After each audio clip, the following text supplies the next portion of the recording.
Fala galera, sejam todos bem-vindos a mais um Papo Empreendedor, nosso podcast que fala de gestão, negócios, comportamento e o dia a dia de quem está no game empreendendo e fazendo o Brasil crescer.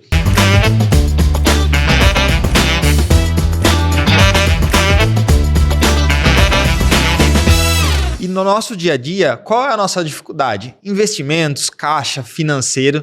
E para falar desse tema com a gente hoje, de como investir em 2024, como proteger nosso patrimônio na nossa pessoa física, Giovanni, seja muito bem-vindo. Muito obrigado, prazer ter você aqui com a gente, trocando ideia. E aqui tem uma tradição. Quem se apresenta é o nosso convidado. Então, sinta-se em casa e conversa com a nossa galera, se apresenta, quem é o Giovanni, um pouquinho daquilo que você faz. Perfeito. Primeiramente, obrigado pelo convite de estar vindo aqui, falar sobre investimento, levar educação financeira aí para o pessoal, falar de empreendedorismo também, que é o principal objetivo sempre, né? Empreender, fazer o Brasil crescer aí. Então, brigadão pelo convite, por essa oportunidade. E para quem não me conhece, meu nome é Giovanni Casimiro, eu falo sobre investimentos, eu ensino as pessoas a investirem do absoluto zero, ter uma organização financeira, fazer um planejamento financeiro ali também, sempre investindo de maneira segura, né? Não é aqueles que dá all-in ali, que aposta tudo, realmente aposta no mundo dos investimentos. Esse não é o meu intuito, é simplesmente passar como investir com segurança, responsabilidade, preparando uma aposentadoria lá na frente para não depender do INSS. Então, meu objetivo é sempre levar a educação financeira para as pessoas. Eu comecei ali a empreender nessa área. Também a gente estava conversando aqui antes que vocês começaram na pandemia, se tornou um braço importante aí para a empresa, mas eu também comecei durante ali um pouquinho depois da pandemia, porque eu também não consegui ficar quieto, né? Eu tinha minhas empresas, eu não morava no Brasil, morava na Austrália, estou morando aqui no Brasil fazem aproximadamente 2 anos, então eu morava na Austrália, lá deu uma parada também por conta do coronavírus, e aí a minha empresa eu tive que fechar, dar uma parada, não conseguia ficar quieto, meus amigos sempre falando, Giovanni, fala sobre investimentos, você ensina todo mundo aqui a investir, a empreender e não ganha dinheiro com isso? Falei, tá bom, então vamos empreender nessa área também. Criei um Instagram, comecei a falar de investimento e graças a Deus deu muito certo. Estou aqui hoje para falar sobre isso. Legal, você falou, eu ensino as pessoas a alavancar do zero. Para a gente começar, o que fazer quando eu não estou no zero? Estou abaixo do zero. Qual a principal dica para... A gente sabe que a população brasileira é uma das populações mais endividadas do mundo, né? E a gente vive sempre um movimento de incertezas políticas, incertezas econômicas. Qual a principal dica que você dá, Giovanni, para quem está abaixo do zero? Sim, o caso da maioria dos brasileiros, né? 86% da população brasileira está endividada no momento. Então é um lugar que a maioria das pessoas se encontra, virou algo normal para o brasileiro. Não é normal você não ter dívida aqui no Brasil, né?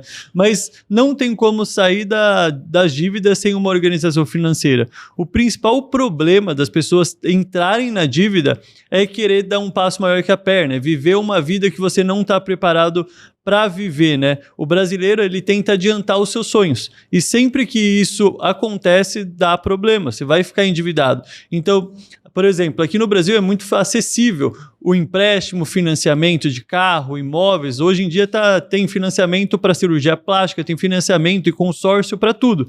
Então, isso é uma ferramenta para você antecipar os seus sonhos.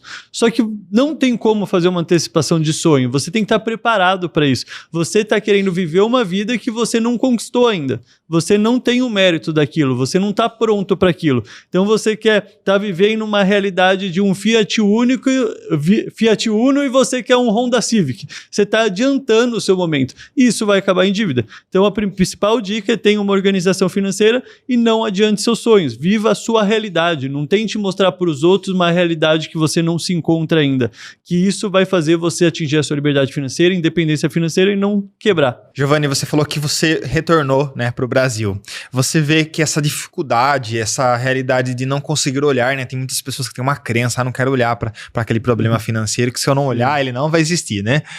Isso é Brasil ou você também vê essa realidade lá fora? Existe em todo lugar do mundo, mas lógico que no Brasil é muito mais, né? Porque aqui é muito difícil você sair, é muito difícil, no mundo inteiro é muito difícil você sair da dívida, mas no Brasil é muito pior, porque a nossa taxa de juros comparado ao resto do mundo é muito alta. Então aqui você tem uma dívida, os juros compostos está trabalhando a 12, 13, 14, às vezes mais por cento ali por ano contra você, os juros compostos trabalhando com você.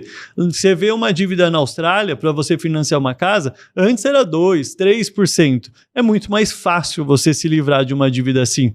Então, o problema daqui do Brasil de você ter dívida é que os juros é muito alto. Você financia um carro, você paga 3 carros. Você financia um apartamento, você paga 3 apartamentos. Então, tudo você paga muito juros. Esse é o problema. E aí cria aquela bola de neve que a pessoa prefere nem olhar mais.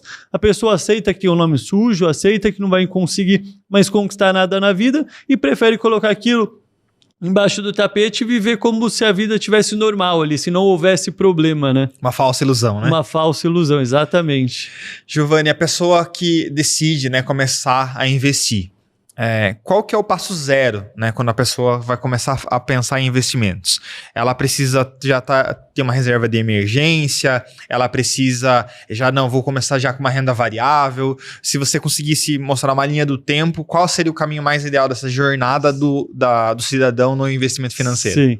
Buscar conhecimento. Eu falo que isso é um erro que a gente estava falando em comparação do brasileiro com as pessoas lá de fora. Isso eu falo que é um erro do brasileiro, não buscar conhecimento. A gente começa, erra e só depois que errou, que deu tudo errado, que a gente busca ajuda. Isso não é só nos investimentos. As pessoas, de vez procurar um nutricionista para se alimentar melhor, eles tentam por conta própria, todo mundo faz dieta por conta própria. Não tem um brasileiro que nunca fez uma dieta por conta própria, é dieta da lua, é dieta do sei que lá, é jejum intermitente, é dieta cetogênica, todo mundo querendo mudar o corpo sozinho. Só que depois vê que não dá certo, começa a desenvolver problemas porque fez uma dieta errada, se alimentou errado, e aí vai procurar ajuda de um nutricionista. Mesma coisa com o médico. Espera algum problema estourar para ir procurar ajuda. E as pessoas são iguais no mundo dos investimentos. Esperam ficar endividada, espera o INSS perceber que não vai conseguir se aposentar pelo INSS, esperam perceber que o custo de vida dela é 10 mil e o INSS vai pagar 1.200 para ela por mês de aposentadoria. Então, espera o problema bater na porta para só depois buscar conhecimento. Então, a melhor maneira é quanto antes você buscar conhecimento sobre investimento, melhor. Agora a pessoa, tá bom, buscou conhecimento, está procurando ajuda para investir. Aí é lógico, montar um colchão financeiro, que é a reserva de emergência, entender que você não pode acreditar na narrativa que os bancos, governo criaram para você, porque hoje em dia você vê propaganda na televisão falando que consórcio é investimento, que consórcio é uma boa opção para você comprar sua casa e carro, e pode ser por um número pequeno de pessoas, para 1% da população brasileira, e não para 99%. E as pessoas que fazem consórcio fazem parte desses 90% da população que não seria legal estar fazendo. Então você tem que parar de acreditar na narrativa dos bancos, do governo, porque eles vão te oferecer o que é melhor para eles e não para você. Então você tem que tomar cuidado nisso, porque as pessoas acreditam no gerente de banco, acreditam no banco porque é uma grande instituição, criaram realmente um nome gigantesco, parece ali na propaganda da TV, parece no Big Brother, as pessoas confiam, falam, não, é muito seguro. Só que é uma empresa, a empresa visa o lucro. E o melhor investimento, infelizmente, os melhores que a gente vai estar falando aqui no podcast hoje, não gera comissão. O gerente vai te oferecer e não vai ganhar nada sobre aquilo. Só que o gerente tem que bater meta. Isso que eu ia falar, ele tem uma meta às vezes, tem meta de venda. Do produto X e não do produto Y. Ele é um vendedor. Só que se ele não tem meta de ações, por exemplo, que é um investimento bom, ele não ganha comissão te oferecendo ações, mas ele ganha muita comissão te vendendo um consórcio. Ele ganha muita comissão te vendendo um título de capitalização. Ele ganha muita comissão vendendo esses investimentos. Só que ele sabe que não é bom para você. Só que é bom para ele. Ele ganha, bate a meta, ele ganha comissões. Ele vai te oferecer um investimento que é bom para você, mas ele não vai ganhar nada, ou ele vai te oferecer um investimento que ele vai encher o bolso de dinheiro? Ele vai oferecer aquele investimento. Então, as pessoas precisam acordar um pouco e entender que o banco não é amigo, que o banco é uma loja que vende investimentos e ele precisa lucrar com aquilo. Então, você precisa aprender a investir para escolher o melhor investimento para você e não ficar escutando o gerente do banco. Então, essa é a primeira coisa que o brasileiro precisa acordar, porque o brasileiro ainda confia muito no gerente, na agência, que aí na agência escutar o gerente lá como se o gerente soubesse de alguma coisa. Não generalizando, mas sim, 95% não conhece. Eu já fui diversas vezes em agência e os gerentes não entendem nada de investimento. Então, iniciado esse primeiro passo, que é ter conhecimento, Qual seria a jornada de investimento para uma pessoa física? Aí a gente está falando do empresário ou da galera que tem um high ticket. Mas a pessoa que construiu sua reserva de emergência, primeiro ponto, o que você julga importante para uma reserva de emergência? 3, 6 meses, 1 ano? Ou depende da realidade da pessoa? Legal, depende da realidade da pessoa. Tudo no investimento é individual. Tanto que eu acabei de abrir uma turma para o meu curso, né? E ali a gente trabalha de maneira individual, porque cada um tem a sua realidade. Então, igual você está falando, a pessoa física que é funcionária pública, ela não precisa de uma reserva de emergência de 6 anos, 1 ano, porque ela tem muita estabilidade. Ela já tem uma aposentadoria que vai ser muito boa. Ela não vai perder o trabalho dela. Então, 2, 3 meses está mais do que o suficiente. Agora, se a gente pega um autônomo, ele não tem estabilidade nenhuma. Qualquer coisa pode acontecer a qualquer momento e a renda dele é zero. E o custo de vida dele continua ali. Sim. Então, ele precisa já de uma reserva de emergência de 6 meses a 1 ano. O empresário, a mesma coisa, de 6 meses a 1 ano. Então, quanto mais seguro for o seu trabalho, menor precisa ser a sua reserva de emergência. Então, é o que eu falo. Tem que ser ao contrário da vida real. A pessoa... na vida dela, ela é conservadora no trabalho dela, funcionário público, CLT, ela pode correr mais risco nos investimentos. O empresário autônomo, que já corre muito risco, ele tem que ser mais conservador nos investimentos. E normalmente é o contrário. O empresário é muito arrojado nos investimentos e o funcionário público é super conservador nos investimentos. E teria que ser ao contrário. Então, a renda fixa, a reserva de emergência, vai variar entre algo de 2 meses a 6 meses, ali, dependendo da profissão da pessoa. E aí, construir minha reserva de emergência, é hora de ir para outros investimentos. Sim. E aí, por onde começar? Vou para renda variável, vou para uma renda fixa, vou internacionalizar meu patrimônio, né? Às vezes a gente vê a galera querendo abrir offshore, mas não tem nenhum patrimônio no Brasil. Sim, né? sim. Não, legal demais essa pergunta. Eu sempre parto do princípio que não existe o melhor investimento. Então, aqui no podcast, no comentário, já vai ter um monte de coisa. Qual o melhor investimento? Eu abro a caixinha de pergunta no meu Instagram, qual o melhor investimento? As pessoas querem saber a fórmula mágica, querem saber o investimento, aquele investimento para colocar todo o patrimônio dela. Isso não existe. A pessoa tem que montar a melhor carteira de investimento e não o melhor investimento. Ela não precisa ter o melhor investimento, ela precisa ter a melhor carteira de investimento. Então, o primeiro passo depois da reserva de emergência é a pessoa montar a melhor carteira de emergência, a melhor carteira de investimento. Então, o que é a melhor carteira de investimento?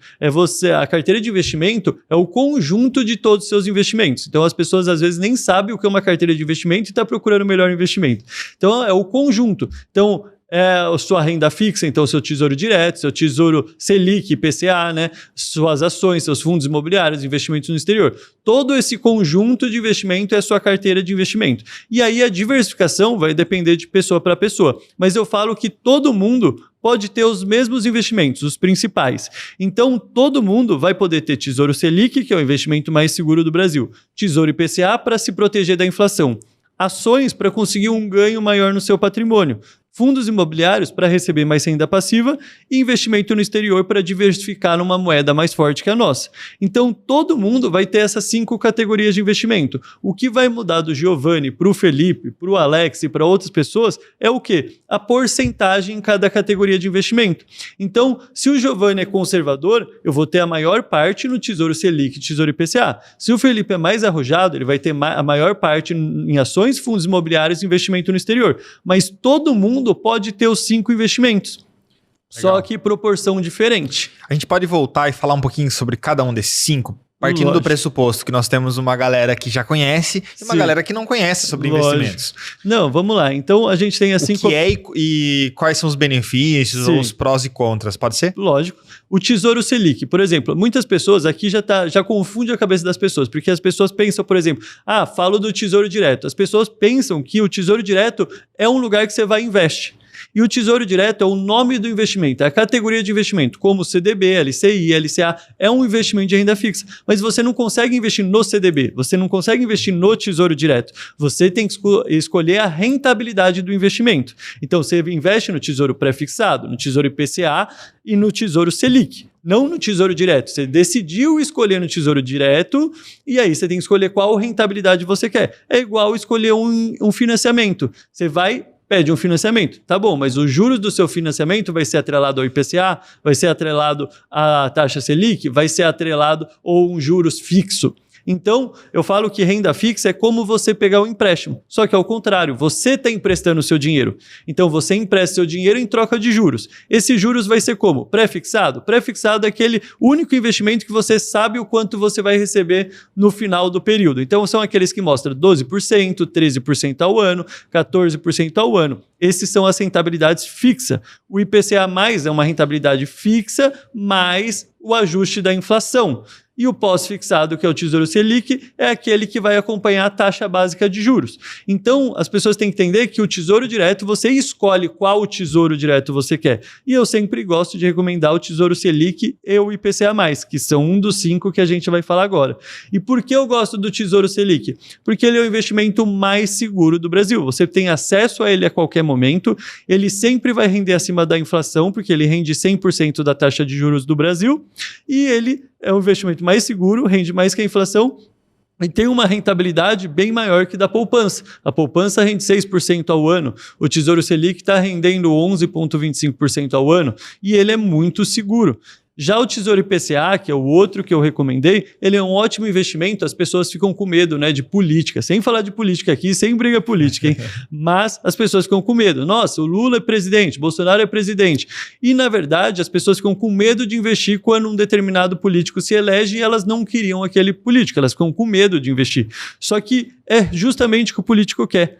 O político gosta de gerar medo, porque quando a pessoa tem medo, é mais fácil de controlar aquela pessoa. As pessoas são controladas através do medo.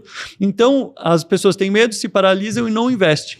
E a melhor coisa para você se proteger de um político é investir, porque o político pode causar o quê no país? Uma má gestão. Uma má gestão vai aumentar a inflação vai disparar. A gente consegue ver na Argentina. O que aconteceu? A inflação foi para acima dos 100%. A moeda desvaloriza completamente. Então, a nossa moeda ia desvalorizar muito, igual o peso argentino. E a gente fica com algumas inseguranças internas. E o que te protege de uma alta inflação? Investimento. O que te protege de uma desvalorização da nossa moeda? O investimento. Então, se você não investe, você vai ser o que mais vai perder dinheiro. Porque dinheiro parado está desvalorizando para a inflação, você não tem investimento em dólar, vai estar perdendo valor. Então, os investimentos te protegem. E um investimento para te proteger da inflação é o Tesouro IPCA+. Então, se um argentino tivesse o Tesouro IPCA+, lá da Argentina, que é um bonde, né, IPCA+, ele teria recebido 100%, que foi a inflação, mais uma rentabilidade fixa, ou seja, o dinheiro dele não teria perdido valor, mas Sim. basicamente isso.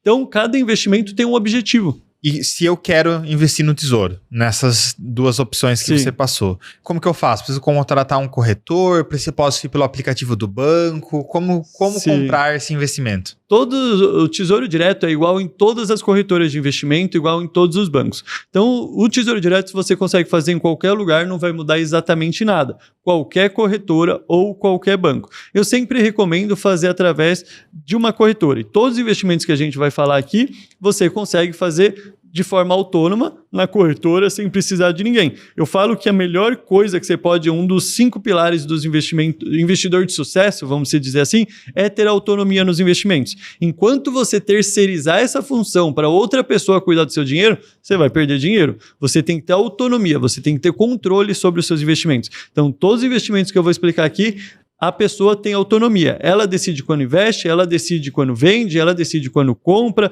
e ela vai conseguir fazer isso sozinha, com alguns cliques dentro da corretora. Perfeito. Então a gente falou sobre o Tesouro Selic e o IPCA+.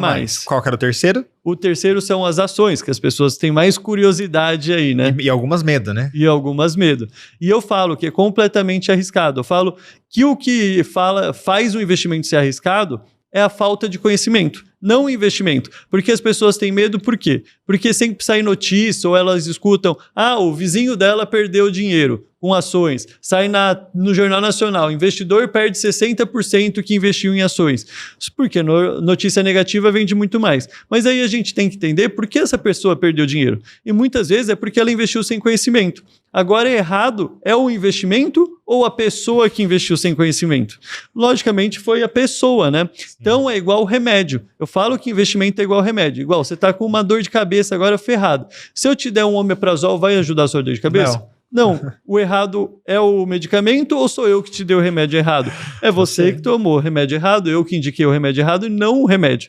É a mesma coisa de investimentos. Para cada investimento existe um objetivo. E as pessoas saem investindo adoidado sem entender qual é o objetivo daquele investimento que ela escolheu. Então, a pessoa sai ali super gananciosa, que é a pior coisa é investir com ganância, né? Querendo aquele investimento que vai ganhar milhões e milhões e investe sem ter conhecimento. Vai, perde dinheiro e bota a culpa nos investimentos, falando que investimento é arriscado. E aí as pessoas criam esse medo de investir. Mas quando a gente tem conhecimento, o risco diminui muito. É igual a gente sair andar de bicicleta. Quando a gente não tem conhecimento, o risco de cair é muito maior. A gente aprendeu a andar de bicicleta, o risco de cair é muito menor. Então, tudo que é arriscado ou não depende do seu conhecimento sobre aquilo. Então, ações, se você aprender, não é arriscado. Mesma coisa, as pessoas investem em CDB aí adoidado, porque fala que não tem risco. Mas muitas pessoas já perderam dinheiro no CDB, já perderam dinheiro na renda fixa. Por quê? Porque não tinha conhecimento. Então, até a renda fixa, quando não tem conhecimento, você pode fazer um péssimo negócio. Igual, investe no tesouro pré-fixado, que é seguro, num CDB pré-fixado, que é seguro. Só que as pessoas não param de pensar no risco que tem isso. Por conta que se você investe o CDB hoje em dia está 10% ao ano. Só que se a inflação for para 12%, 13%, 14% ao ano. Você está lá com um investimento pré-fixado que vence daqui 5 anos e a inflação sobe para 10%, 12%, você vai estar com 2% de rentabilidade negativa. O cara lá da Argentina teria se ferrado nesse caso. O cara teria se ferrado, estaria com 90% de rentabilidade negativa. Então, a inflação está cobrindo muito a rentabilidade. Então, até a renda fixa, se você não souber o que você está fazendo, é arriscado. Igual um monte de gente. Na pandemia, a taxa de juros caiu lá embaixo, ficou 2% ao ano e um monte de gente investindo no tesouro direto, pré-fixado, CDB pré-fixado, pegando uma rentabilidade de 2% ao ano. E aí passou 3 anos, a rentabilidade foi para 13% e ela recebendo 2%, Sim. Sendo que a inflação estava 8%. Então, até a renda fixa tem como perder dinheiro se não tem conhecimento. Então, as pessoas têm que parar de falar isso. Ações é arriscado, fundos imobiliários é arriscado. Não é arriscado. É você que não tem conhecimento suficiente. Giovanni, o que é o básico que um leigo precisa saber para investir em ação? Porque, por exemplo, hoje se eu entrar lá no aplicativo do Nubank, eu consigo comprar, né, uma ação, por exemplo. O que é o básico que eu preciso saber como leigo do mercado de renda variável? Então, ações, as pessoas pensam que ações muitas vezes é um jogo. Pensa que é o jogo do tigrinho, pensa que é cassino, pensa que é a Blaze, pensa que é aposta. As pessoas têm que começar a entender que ações são empresa. Você está comprando participação de uma empresa. Então eu falo para os meus alunos, né? Você tem que pensar, por exemplo, como eu sei se uma ação é boa ou não? Todo mundo sabe o básico do empreendedorismo, mesmo sem saber. Por exemplo, se a gente aqui tem uma pracinha de alimentação, tem uma barraquinha do hot dog, o food truck do hot dog lá. E o cara tá vendendo aquele food truck. Eu vou chegar nele e eu quero comprar o food truck. Eu vou perguntar o quê? Se ele tem lucro, qual que é o lucro dele, a margem que ele tem sobre cada venda, se ele tem dívida, o porquê ele está vendendo aquela empresa, o histórico de lucro daquela empresa, o histórico de crescimento. Eu vou fazer essas perguntas básicas.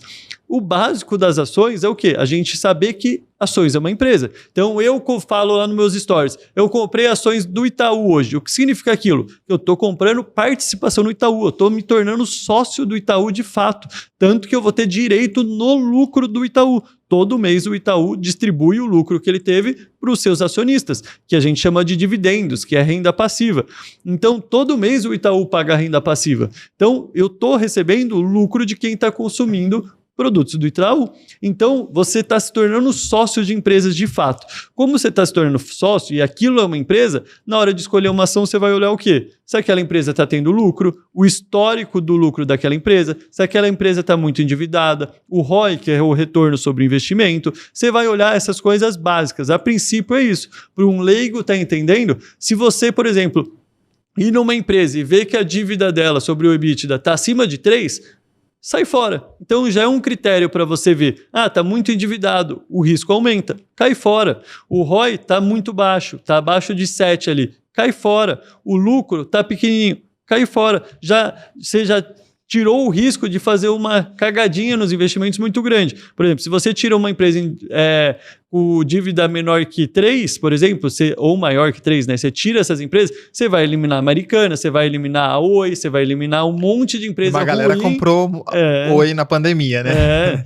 Sempre a esperança, eu falo, as ações mais negociadas na Bolsa de Valores são as piores ações, porque são aquelas que as pessoas estão apostando a mudança de vida delas. E investimento não é para você ganhar muito dinheiro da noite para o dia, é investimento de longo prazo. Então, uma das maiores empresas, a mais negociada na Bolsa de Valores hoje em dia é a Oi, uma das. Está no top 10 ali das mais negociadas. A Oi. E é uma empresa que há 10 anos só cai, não tem lucro, está fazendo recuperação judicial. E por que esse movimento de negociação? Por causa que as pessoas pensam que vão ganhar dinheiro. Não, caiu 98%. Desde o começo da queda caiu 98% já. Só que as pessoas ficam com a esperança de voltar, de fazer uma recuperação judicial, de conseguir de novo. A pessoa fica nessa esperança. Enquanto poderia ter investido numa Prio 3, que tem lucro, histórico de crescimento, uma baita empresa que subiu mais de 1000% nos últimos 4 anos. Então, as pessoas vão aonde que elas estão ali apostando a mudança de vida delas. É bíblico, né? O povo perece por falta de conhecimento, né? Não é à toa que tá escrito, né? Sim. Então, é isso. As pessoas ficam procurando um resultado rápido onde não é para entregar resultado rápido. Então, eu falo, né? Igual sempre aparece aquelas pessoas, tenho um dinheiro para investir aqui, quero dobrar isso em 4 anos. Eu falo para a pessoa, não tem como. Aí a pessoa, mas eu quero. Eu falo, mas não tem como, não é porque você quer, eu também quero. Eu quero um monte de coisa, Aí né? eu falo, querer não é poder. E toma cuidado, porque sempre vai ter um espertinho te oferecendo o que você quer. E aí você vai perder o seu dinheiro, porque isso não existe. Sim. Então sempre vai ter alguém te oferecendo uma rentabilidade de 30% ao ano, de 3% ao mês. E isso não é durável. Você vai perder o seu dinheiro. Então tem que tomar cuidado. Mas em relação à ação, é isso. Entender que é uma empresa e você escolher uma boa empresa para estar se tornando sócio. Quarto é fundos imobiliários? Fundos imobiliários.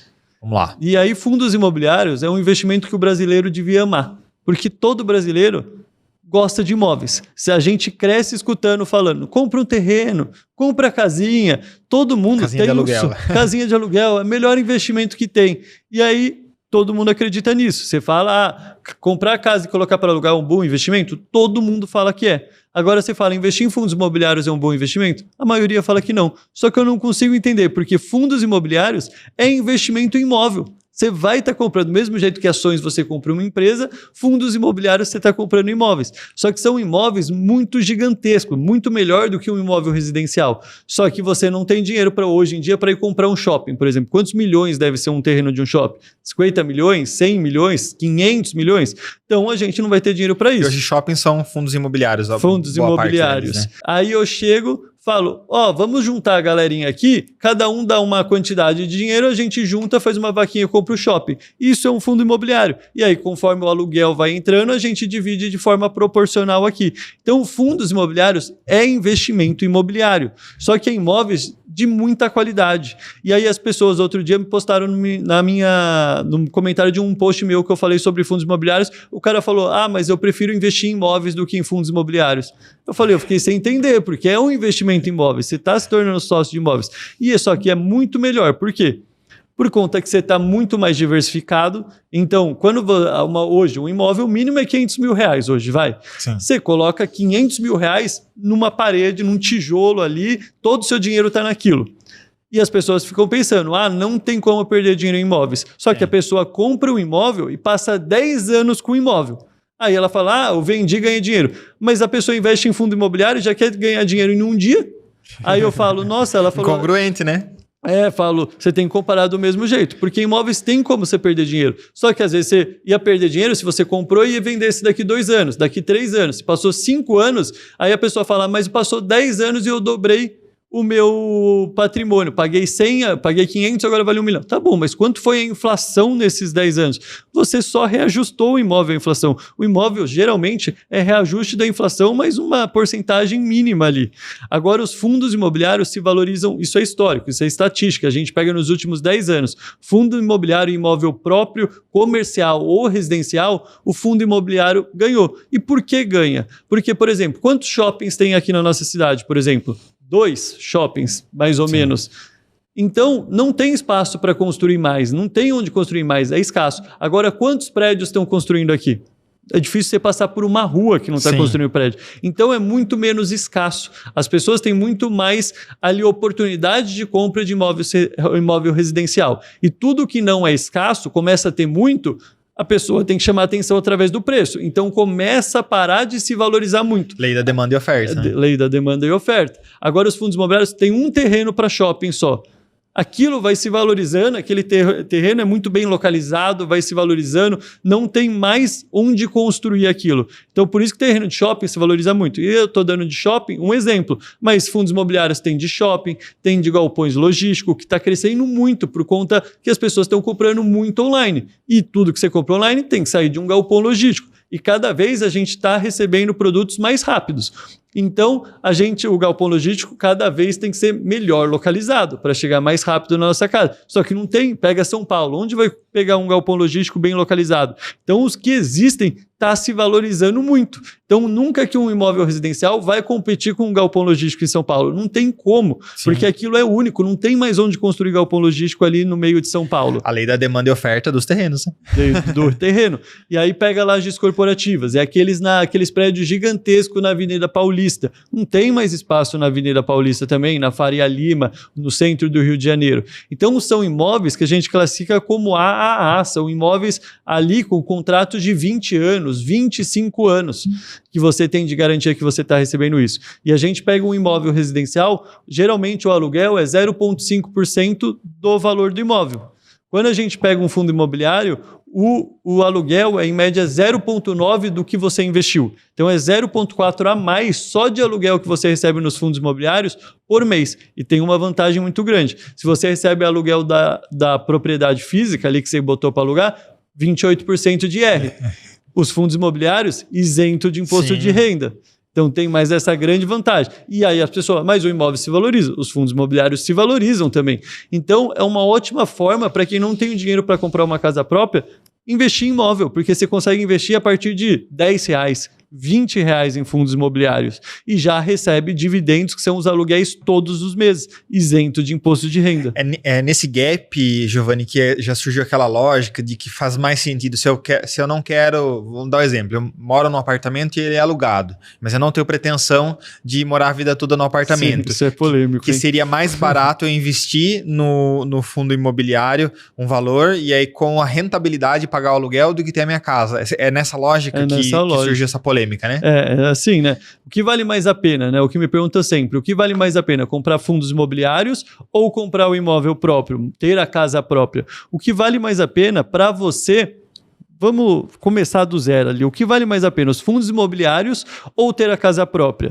Financeiramente falando, fundos imobiliários, você ter uma carteira de investimento bem diversificada, sem dúvida nenhuma, vai ser mais lucrativo para 98% da população. Porque a população não sabe onde comprar um imóvel para ganhar dinheiro. Muita gente vai falar, mas se eu construir tudo... Mas você não vai construir. A maioria das pessoas não vai construir, a maioria das pessoas vai financiar, a maioria das pessoas vai comprar através de um consórcio. Então, financeiramente falando, investir vale muito mais a pena, morar de aluguel e investir o dinheiro vale muito mais a pena. Tanto que é a opção que eu faço hoje. Eu não tenho casa própria, todo o meu dinheiro está investido. Por quê? Porque eu penso na parte financeira hoje. Ah, Giovanni, mas o meu sonho é ter a casa própria. Tá bom, você vai ter a casa própria sabendo que isso financeiramente não é o melhor para você. Uma decisão emocional. É uma decisão emocional. E eu falo, o dinheiro é uma ferramenta para você conquistar as coisas. Então você usa o dinheiro para conquistar aquela casa própria, perfeito. Um dia eu vou ter a casa própria. Um dia eu vou construir a casa dos meus sonhos. Mas eu vou construir sabendo que financeiramente não é uma decisão inteligente. Mas o dinheiro que eu conquistei em toda a minha vida é para isso. Então eu sei o que eu estou fazendo. O problema é as pessoas que financia uma casa em 30 anos pensando que está fazendo um ótimo negócio, ao invés de morar de aluguel e estar investindo dinheiro. Então é o que falta educação financeira para as pessoas. Aí um monte de gente vai falar, não, Giovanni, eu não concordo. Mas esse monte de gente que vai estar falando isso, às vezes está endividado, às vezes não tem independência financeira, às vezes não investe e está falando uma coisa por crença, porque a avó dele falou que é melhor ter um imóvel próprio, porque o banco falou que é melhor um imóvel próprio. Até eu, se fosse o banco, ia falar que é melhor ter um imóvel próprio, pagando o financiamento, você paga 3 apartamentos, consórcio, a taxa de administração absurda. Então, financeiramente falando, vale a pena investir. O quinto ponto, internacionalização do meu patrimônio. Sim, esse é o ponto essencial ali, principalmente para nós brasileiros, né? E aí vem outro mito, né? Sempre pergunto, o dólar tá caro ou barato? As pessoas falam, o dólar tá caro. Por quê? Um dia elas já viram $1 R$2. Então, no subconsciente das pessoas, elas têm a esperança de um dia voltar a R$2. Mas não tem como voltar a R$2. Por quê? O dólar basicamente vai depender de qual economia cresce mais, Brasil ou Estados Unidos, e também da inflação, que é a desvalorização da moeda. A inflação do Brasil teria que ser menor do que a dos Estados Unidos, porque as pessoas pensam que é o dólar, o real, no mundo inteiro. Não, às vezes o dólar perde valor para o euro, às vezes o real ganha valor sobre o euro. Você só vai saber se perdeu ou ganhou valor quando a gente compara. Se a gente não comparar, igual aqui no Brasil, R$1 é sempre R$1. A gente descobre que está perdendo valor quando a gente compara com o dólar. Mas se a gente comparar com o peso argentino, ganhou muito valor. Sim. Então a gente tem que saber com o que a gente compara. Só que aí as pessoas pensam que o dólar está muito caro. E na verdade, não é o dólar que está caro, é o real que perdeu muito valor. Por quê? Por conta disso que eu estou falando. Qual economia cresce mais, americana ou brasileira? Americana. Nos últimos 30 anos, a americana cresceu mais. Qual inflação é mais alta? Do Brasil ou nos Estados Unidos? Nos últimos 22 anos, os Estados Unidos teve uma inflação mais alta que o Brasil durante um mês.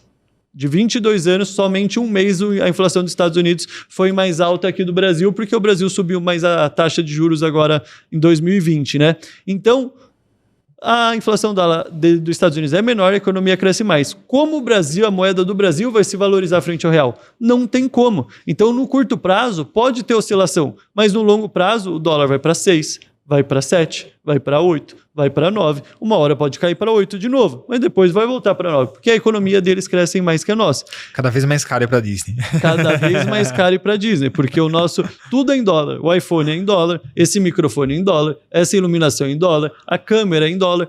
Tudo é em dólar, só que a gente recebe em real e a gente não tem reajuste no dólar. Cruel a vida, então, né? não é que o iPhone está ficando mais caro, igual eu falei, eu morei 7 anos na Austrália. Há 7 anos na Austrália, o iPhone saiu no máximo de $997, que foi quando eu cheguei lá, para $1.200. Teve um aumento ali de $300, $200. Em 7 anos. Em 7 anos. Foi o iPhone. Até hoje, você vê o iPhone não é caro. O iPhone na Austrália, você compra um iPhone e sobra dinheiro com um salário mínimo de uma semana da Austrália. Então, em uma semana você trabalha, você compra um iPhone novo. Aqui no Brasil, quantos meses com o salário mínimo tem que trabalhar? 15 meses? 15 meses. 15 mil reais o novo, né? Sim. Então, 15 meses trabalhando, para você ver a diferença, né? Então, a gente está ficando cada vez mais pobre perante o mundo, porque nosso poder de compra está diminuindo. E o investimento no exterior é para isso, é para te proteger dessa desvalorização do real. Então, você investe em dólar, em ativos dolarizados, não é comprar dólar e deixar embaixo do colchão, porque o dólar também perde valor. Então, você tem que comprar dólar, que hoje em dia é muito simples, tem corretoras que você faz o câmbio dentro da corretora. Você manda um Pix, o Pix já passa para dólar dentro da corretora e você tem acesso à Bolsa Americana para investir. Então, você vai investir em ações, você vai investir em fundos imobiliários, só que americanos. Então, ações, você se torna sócio da Apple, que triste se tornar sócio da Apple. Se torna sócio da Microsoft, do Google, da Netflix, da Disney. Não é necessariamente quando as pessoas falam, eu vou internacionalizar meu patrimônio. Não é nem necessariamente pode ocorrer, né? Mas é abrir uma offshore, comprar uma casa em Orlando, a opção existe você comprar ações de empresas norte-americanas. E isso você consegue comprar uma ação nos Estados Unidos a partir de $5. Qualquer ação, você consegue comprar da Apple, da Netflix, da Disney, qualquer ação nos Estados Unidos a partir de $5. Ou seja, com R$25, qualquer pessoa consegue investir nos Estados Unidos. E aí você ganha de 2 jeitos, com a valorização do dólar e com a valorização da empresa também. Só que qual empresa cresce mais normalmente? Uma americana ou uma brasileira? Então eu falo, a americana tem muito mais chance de crescer, porque o produto igual a Apple, a gente é brasileiro e consome Apple. Agora, que empresa brasileira é consumida no mundo inteiro? É muito difícil. Sim.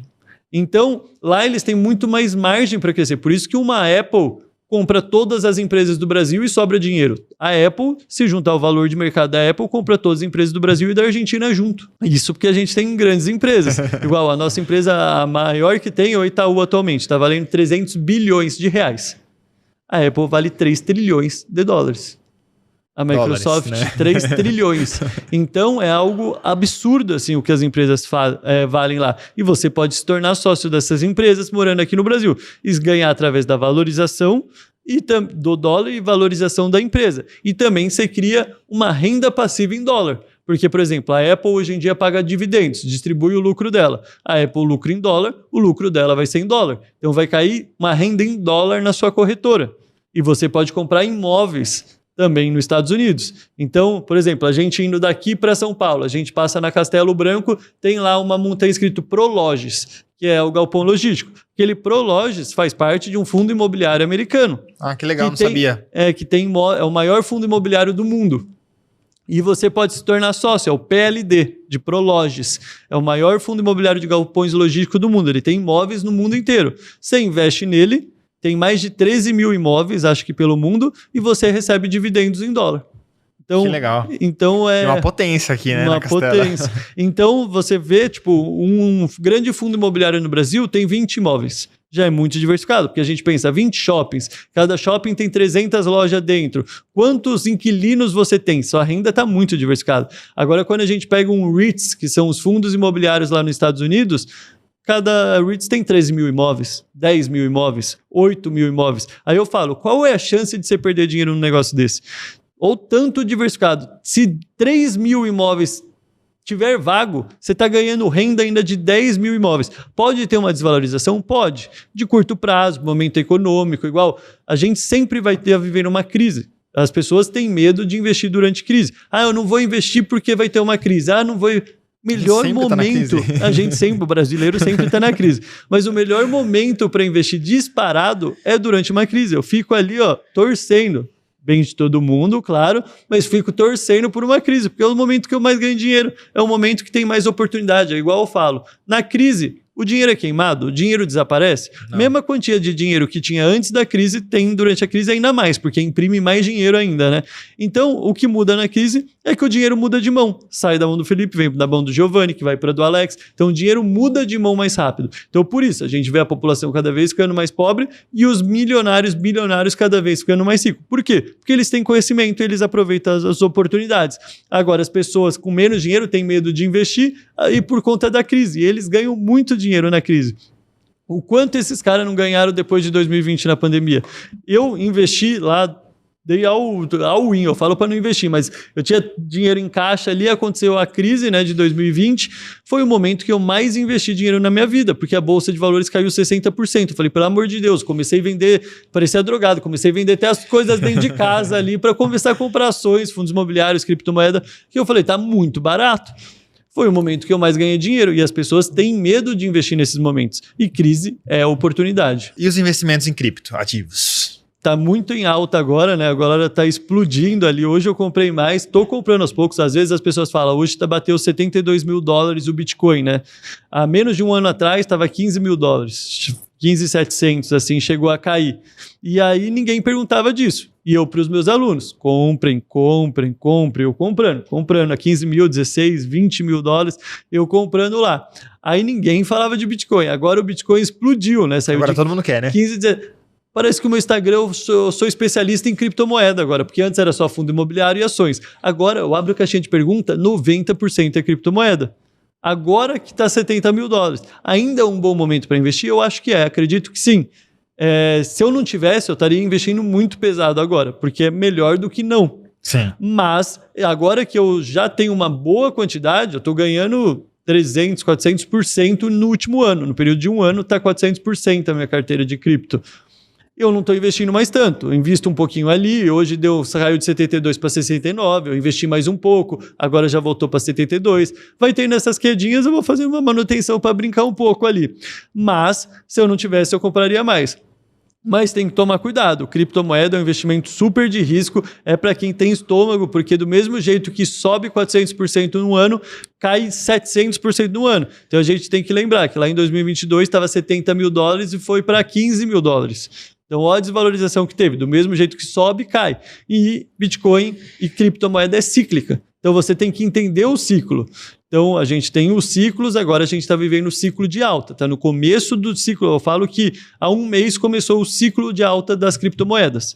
Está no começo. Eu acredito que até o ano que vem, 2025, meio de 2025, vai bater ali, o Bitcoin vai sair de 72 e para 180 mil dólares, 200 mil dólares. Então dá para mais que dobrar ainda o investimento.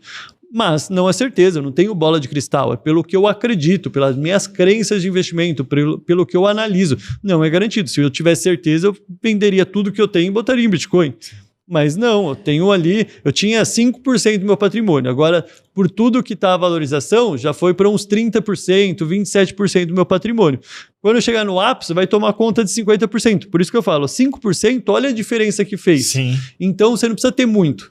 Você tem ali algo que, se você perder, não vai fazer diferença para você. E inteligência emocional é um dos ingredientes para conseguir fazer, né? Correto. Sem dúvida nenhuma, porque igual as pessoas, eu abri, ontem teve mentoria ao vivo com meus alunos, eu abri minha carteira de cripto e mostrei. Todo mundo, vende.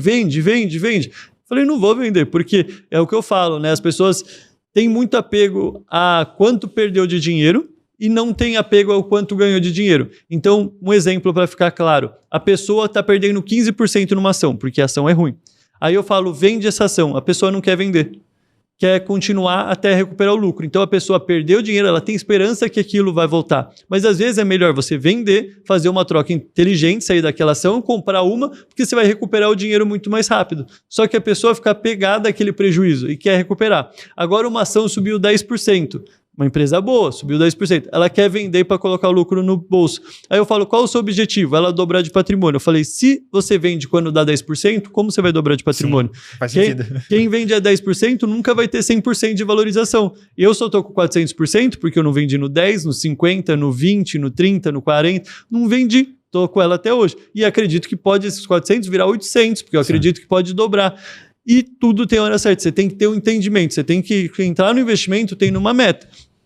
Até a minha mulher fala, quando você vai vender o investimento? Eu falo, começo a vender a partir que o Bitcoin bater 180 mil dólares, eu começo a vender aos poucos. Então eu tenho um objetivo. Antes daquilo, só se acontecer algo muito drástico com o Bitcoin para eu estar vendendo. Giovanni, você ficou 7 anos na Austrália, faz 2 anos que você voltou para o Brasil. Se você pudesse tomar um café com o Giovanni de 10 anos atrás, você falaria alguma coisa para ele? Trocaria uma ideia? Quanto valeria esse café com o Giovanni de 10 anos atrás?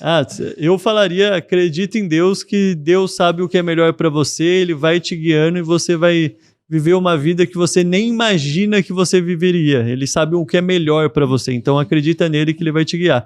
Porque eu vejo tudo que eu já passei na minha vida.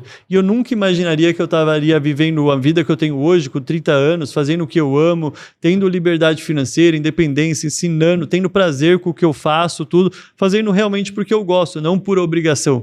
Então, eu nunca imaginaria isso vindo de onde eu vim. Então, para mim, foi que acreditar em Deus, e hoje eu olho para trás e eu falo, só Ele para fazer o que fez na minha vida. Então, seria muito mais confortável se desde o começo eu tivesse essa mentalidade de hoje com Deus, tudo tá próximo dele, porque não seria tão ali difícil, porque a gente passa por momentos difíceis, que a gente pensa que vai ser o fim, que vai desistir de tudo, que tudo vai acabar, mas às vezes tem um plano preparado para você que você nem sabe que vai existir, só ele sabe. Sim. Então acredita nele que tudo vai ser mais confortável para você, não vai ser fácil, mas você vai ter algo para se apegar ali e ele vai estar junto com você para fazer essa jornada ainda melhor. Giovanni, no seu dia a dia, né, empreendendo, ensinando, sendo mentor, tem algum mantra, alguma frase que seja o seu farol aí para navegar em alto mar? Constância. Essa é a frase que eu levo para tudo. Assim, eu acho que não vale a pena você fazer nada se você não tiver constância. Então não vale a pena eu sair da minha cama se é para fazer uma coisa que eu vou fazer por um dia, por 2 dias. Eu só saio da minha cama se for para fazer algo que vai dar certo e eu mudar a vida de alguém ou a minha vida. Então, por que eu vou para academia se eu não vou ter constância na academia? Não vale a pena eu ir. Sim. 1 dia, 2 dias, 3 dias na academia não vai mudar nada. Eu vou para academia se eu tiver constância, porque com a constância na academia eu vou ter resultado, vou ter um corpo mais bonito e também vou ter mais saúde. Agora, se eu não tiver constância, eu não vou ter mais saúde nem um corpo mais bonito. Não vale a pena eu vou estar perdendo meu tempo. Investir. Se eu não tiver constância, eu não vou ter resultado. Eu vou perder o meu dinheiro. Então, melhor não investir se não tiver constância. Empreender. É uma luta diária. Você tem que ter muita constância, porque senão todo empreendedor já teria desistido. Quem tem sucesso no mundo do empreendedorismo é porque não desistiu. teve constância. Então, acho que nada sem constância vale a pena. E pra gente encerrar esse papo empreendedor, quando você tá com seus amigos, com a sua família, e o papo é empreendedorismo, o que não pode faltar num papo empreendedor para você, fora investimentos? Fora investimento. Eu acho que é mais humildade da parte dos empreendedores mesmo ali, porque hoje em dia tem muito ego na hora que você fala, um quer ser melhor que o outro, um quer se aparecer. Então eu acho que uma conversa legal de empreendedorismo, lógico que a gente tem que falar de negócios, de métricas, de como a gente pode crescer, de metodologia, que eu acredito muito de ter método dentro de empresas, de negócios para fazer crescer, né? Eu acho que quando a gente desenvolve um negócio, mesmo que ele seja muito grande e não tenha método, é muito difícil replicar ou fazer aquilo alavancar, fazer aquilo escalar.